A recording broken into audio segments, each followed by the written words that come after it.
In this session, we are looking at a key concept called comparable analysis.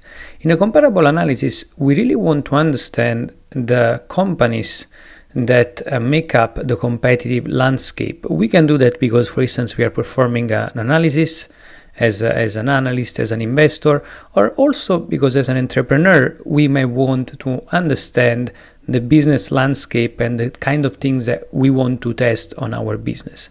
So how does a comparable company analysis work?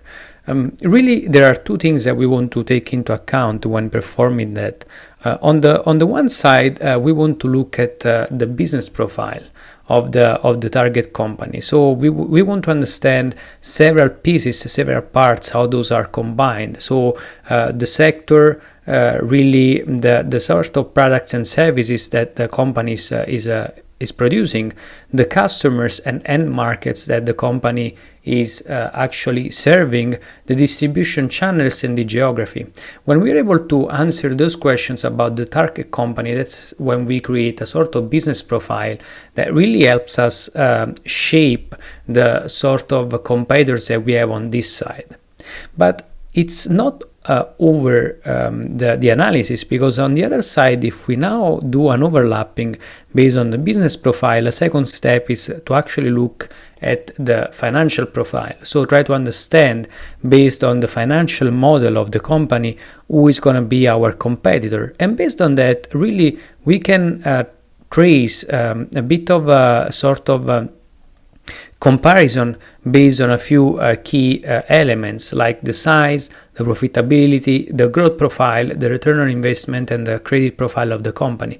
So you want to look at all those aspects in order to understand who is going to be a company that is comparable from a financial standpoint. When you've done those two type of analysis, so when you look at the business profile and the financial profile, that's when you have a proper comparison.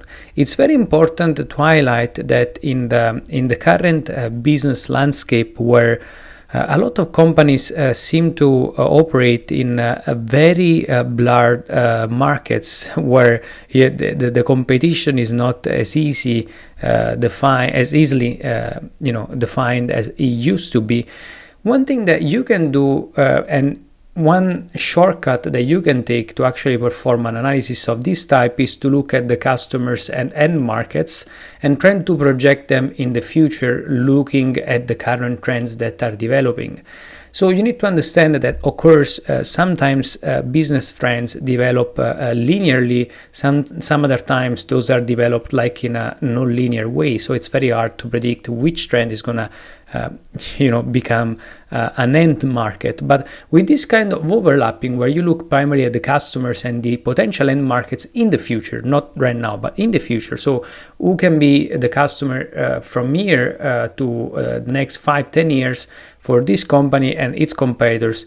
That's how you can understand the fluidity and how the whole business landscape is going to evolve over time. And that's how you can perform actually a comparable analysis.